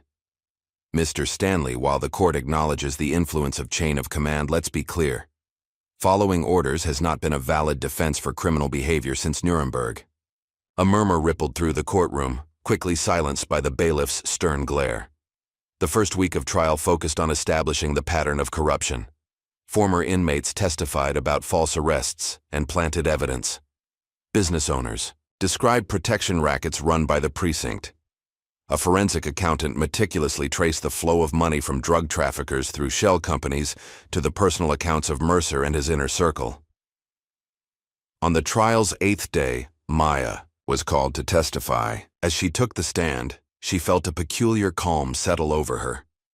The fear that had paralyzed her that night at the gas station was gone, replaced by a steady determination to speak her truth. Harmon guided her gently through her account of the arrest, the fabricated charges, the threats against her son, and the physical abuse she suffered in custody. Her voice remained steady, her eyes occasionally meeting those of Tate and Wilkins across the courtroom. "Did either defendant ever express concern about how you were being treated?" Harmon asked. "No," Maya answered firmly. They seemed to enjoy it. When Stanley rose for cross-examination, his approach was immediately aggressive. "Ms. Thompson, isn't it true that your brother is a military operative who essentially declared war on the Westbrook Police Department after your arrest?" "Objection," Harmon called out. "Relevance goes to bias and potential motive to exaggerate, Your Honor," Stanley argued. "I'll allow it," Judge Winters ruled.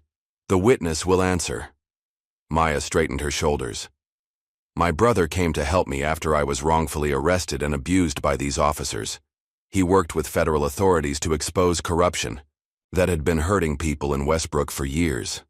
But he didn't follow proper channels, did he?" Stanley pressed. "He used military tactics against civilian law enforcement. He used his training to protect me and my son when we were kidnapped by mercenaries hired by Sheriff Mercer," Maya corrected calmly. "Every action he took was coordinated with the FBI." Stanley changed tactics. "Ms. Thompson, prior to your arrest, had you ever had encounters with law enforcement in Westbrook?" "Only professional ones. As a nurse at Memorial, I occasionally worked with officers when patients came in from accidents or violent incidents." "So you had no reason to believe officers would target you specifically, correct?" Maya paused, considering. "I had no personal reason. But as a black woman in Westbrook, I was aware of the department's reputation. Many in our community had experienced similar treatment." Stanley's expression hardened. "So you're alleging racial motivation based on community rumors?" "Objection," Harmon interjected. "Mischaracterizes the testimony." "Sustained," Judge Winters ruled. Stanley pressed on. "Ms. Thompson, isn't it possible that in the darkness, at a late hour, the officers genuinely believed your vehicle matched the description of a stolen car?" Maya met his gaze steadily. "No. My car is a 2015 Honda Civic. The officers claimed they were looking for a stolen vehicle but never specified what kind. They refused to check my registration properly. And when Deputy Tate searched me, he whispered, 'You people never learn.' That made his intentions quite clear." Stanley's cross-examination continued for hours, attempting to find inconsistencies in Maya's account or suggest she had embellished her experience for the lawsuit that had been filed against the county. But Maya remained unshakable, her testimony resonating with authenticity that even the most skilled attorney couldn't undermine. When she finally stepped down from the witness stand, Maya felt a weight lift from her shoulders. Regardless of the verdict, she had spoken her truth before the court and the community. No one could take that away from her. The following day brought the most damaging testimony yet, from Officer Brad Wilkins himself. In exchange for consideration at sentencing, Wilkins had agreed to testify against Tate and provide detailed information about the department's operations under Mercer. As Wilkins took the stand, avoiding eye contact with his former colleague, Tate's face darkened with fury and betrayal. The courtroom leaned forward collectively, sensing they were about to hear confessions that had been buried for years. "Officer Wilkins," Harmon began, Was there a policy or practice regarding how officers in the Westbrook Police Department were to interact with black citizens during traffic stops or other encounters? Wilkins shifted uncomfortably. Not officially in writing, but Sheriff Mercer made it clear. He wanted us to keep certain neighborhoods in check. That meant stopping black drivers for minor infractions or no reason at all, searching their vehicles, running their names for warrants, and if no evidence of wrongdoing was found, Wilkins stared at his hands. Sometimes we'd find something anyway. You mean you would plant evidence? Yes, Wilkins admitted, his voice barely audible. We kept drop guns and bags of drugs in our cruisers specifically for that purpose. A collective gasp rose from the gallery. Judge Winters called for order as Harmon continued. Was this practice used in the arrest of Maya Thompson? Yes, Wilkins confirmed. The drugs found in her wallet were planted. Her car was never suspected of being stolen. That was just an excuse to initiate contact. Why was Ms. Thompson targeted? That night? Wilkins finally looked up. Sheriff Mercer had a monthly quota, a certain number of arrests from certain neighborhoods. We were behind that month. Maya Thompson was just convenient. The casual cruelty of that statement hung in the air, devastating in its simplicity. Maya wasn't targeted for anything she'd done. She was simply a black woman in the wrong place at the wrong time, reduced to a statistic to fill a quota. As Wilkins detailed other cases where evidence had been planted, confessions coerced, and witnesses intimidated, the full scope of the department's corruption emerged in horrifying detail. Years of systematic abuse had been justified as maintaining order, while actually serving to terrorize an entire community. Tate's attorney attempted to paint Wilkins as a liar seeking to save himself, but the damage was done. Too many details. Aligned with other testimony, too many witnesses had corroborated the pattern. In his desperate attempt to discredit the mounting evidence, Stanley called character witnesses, fellow officers who testified to Tate's professionalism and community, members who praised the order the department had maintained. But their testimonies rang hollow against the mountain of evidence and first-hand accounts of abuse. On the final day of the trial, as closing arguments approached, Maya sat with Darius and Elijah, watching as Tate finally took the stand in his own defense. Unlike Wilkins, who had appeared haunted by his actions, Tate remained defiantly unapologetic. I served this community for 15 years, he insisted. I put my life on the line daily to maintain order in neighborhoods where law enforcement wasn't welcome. Sometimes tough decisions had to be made. Harmon's cross-examination was surgical. Officer Tate, would you consider fabricating evidence against an innocent mother a tough decision? I acted according to department procedure, Tate repeated stubbornly. Was physically assaulting a handcuffed woman also department procedure? Harmon pressed, displaying photos of Maya's bruises. Tate's facade finally cracked. Look, some people only respect force. That's the reality of policing certain communities. Certain communities, Harmon repeated. You mean black communities, correct? I didn't say that, Tate backpedaled. You didn't have to, Harmon replied coldly. Your actions have said it for years. As closing arguments concluded and the jury began deliberations, Maya found herself oddly calm. Whatever the verdict, the truth had been exposed. Westbrook would never be the same. It took the jury just 5 hours to reach their decision. As the courtroom reassembled, Maya gripped Elijah's hand tightly. Darius sat perfectly still beside them, his posture relaxed but alert. On the count of conspiracy against rights under color of law, how do you find? Judge Winters asked the jury foreman. We find the defendant, Logan Tate, guilty, the foreman responded firmly. On the count of falsification of evidence, how do you find? Guilty. As the verdicts continued, guilty on all counts for both Tate and Wilkins, Maya felt tears sliding down her cheeks. Not tears of joy or vindication, but of release. The system that had nearly destroyed her life was finally facing consequences. When the courtroom emptied, reporters swarmed around Maya and Darius on the courthouse steps. Ms. Thompson, how do you feel about the verdict? Shouted one journalist. Maya took a deep breath before answering. This isn't just about me. It's about everyone who suffered under a corrupt system and never got justice. Today is a first step, but there's so much more work to do. As cameras flashed around them, Elijah stood tall beside his mother, his young face solemn but hopeful. And Darius, ever vigilant, watched over them both, the warrior who had fought a different kind of battle than he was trained for, but with the same unwavering commitment to protect what mattered most. Spring brought renewal to Westbrook. Cherry blossoms lined the streets, their delicate petals carpeting sidewalks where protesters had marched throughout the winter demanding systemic change. The morning air carried the promise of transformation, not just of season, but of community. Maya.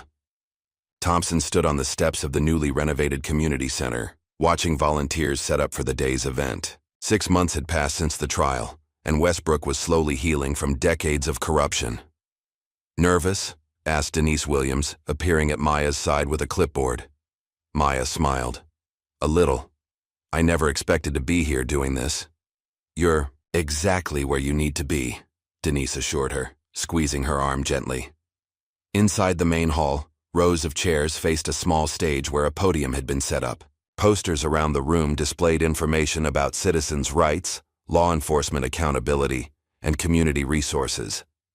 At a table near the entrance, volunteers distributed informational packets and registered attendees for future workshops. This was the official launch of the Thompson Justice Initiative, a foundation Maya had established using part of the settlement money from her lawsuit against Westbrook County.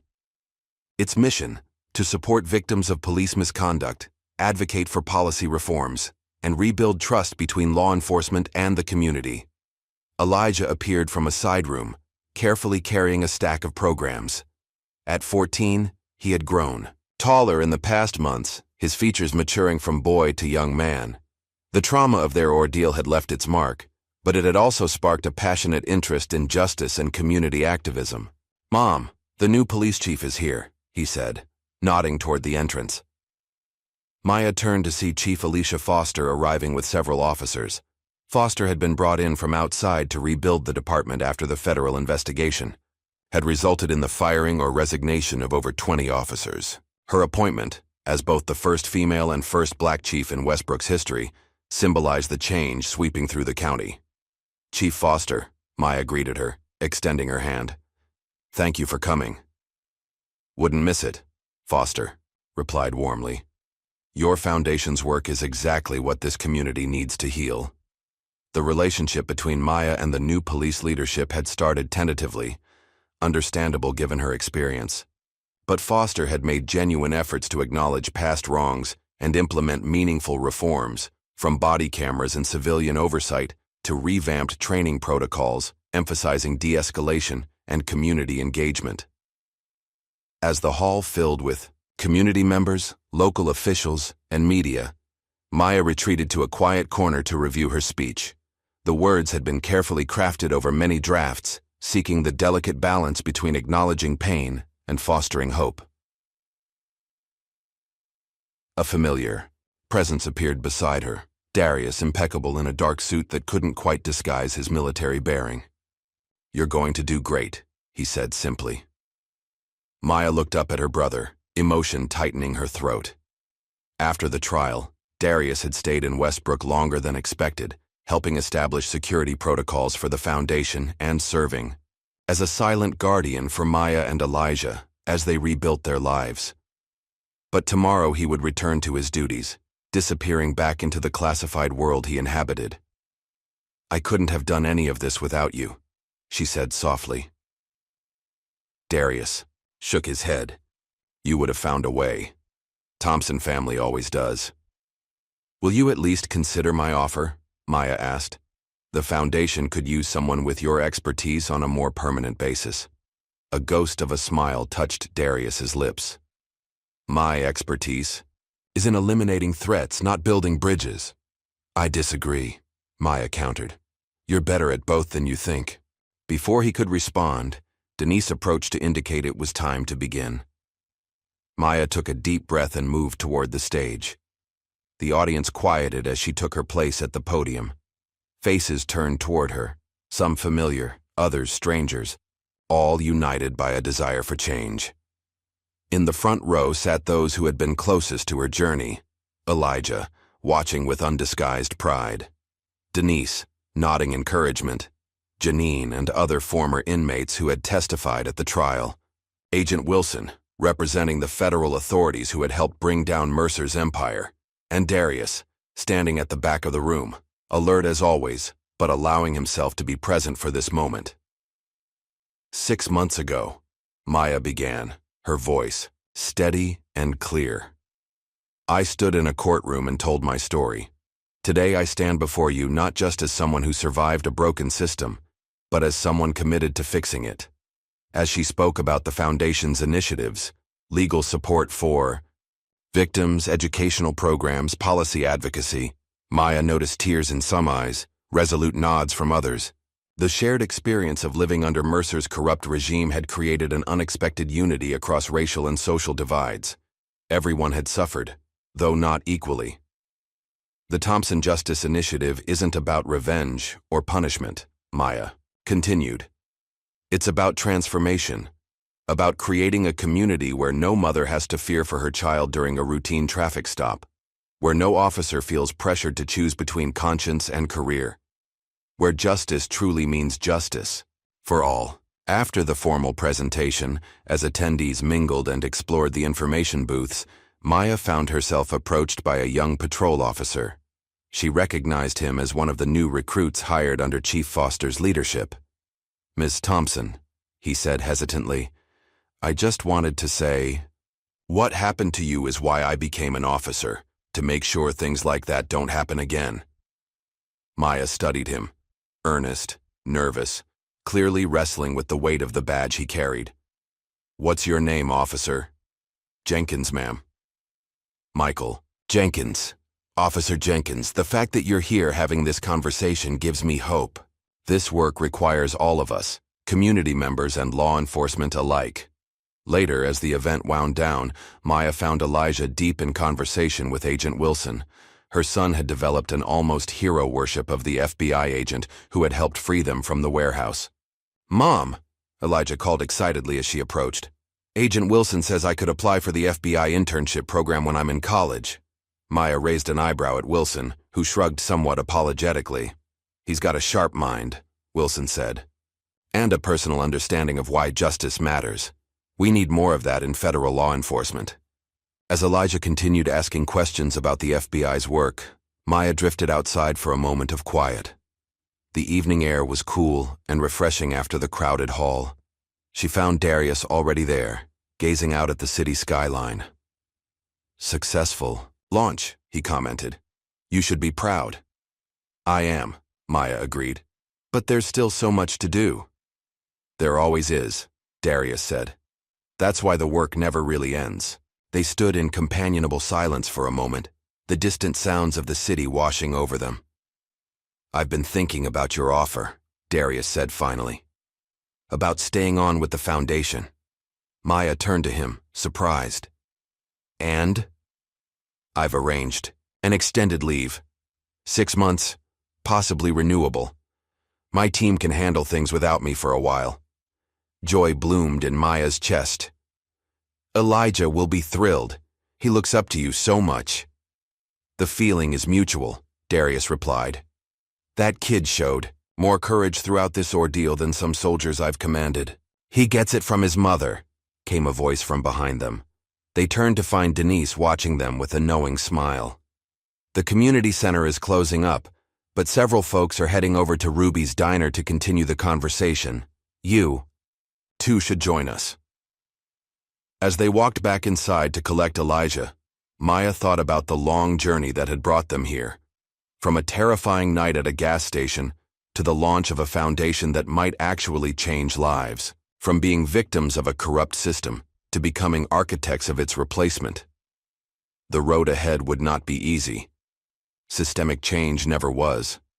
Old habits and prejudices wouldn't disappear overnight, and there would always be those who resisted progress. But looking around at the diverse group of people who had gathered today, community activists, reformed officers, everyday citizens committed to a better Westbrook, Maya felt something she hadn't expected: genuine hope. Later that evening, as they sat in a crowded booth at Ruby's diner, surrounded by animated discussions about next steps and future initiatives, Elijah leaned over to his mother. "We did it, didn't we?" he asked quietly. "We made things better." Maya looked at her son, no longer the frightened boy who had watched helplessly as she was dragged away, but a young man with purpose and conviction. She thought about all they had endured, all they had learned, all they had accomplished together. "We've started," she corrected gently. "And that's the most important part." Across the table, Darius caught her eye and raised his coffee cup in a subtle toast. Maya smiled, Beck lifting her own cup to meet his. The Thompson siblings, the healer and the warrior, united in a different kind of battle than either had imagined, and in that moment, surrounded by new allies and old friends, Maya knew that whatever challenges lay ahead, they would face them, the same way they had faced Mercer and his corrupt precinct, together, with unwavering determination and the absolute conviction that justice was worth fighting for. Not just for themselves, but for everyone who had never had the chance to fight back. For everyone who would come after them. For a future where a late night stop at a gas station wouldn't change anyone's life forever. A future worth building, one day at a time. What would you do if the system meant to protect you became your greatest threat? Maya and Darius's story reminds us that justice requires both courage and sacrifice, sometimes from those we least expect. If this tale of accountability stirred something in you, hit that like button and subscribe for more stories that challenge our understanding of justice, family, and the power of standing up against corruption.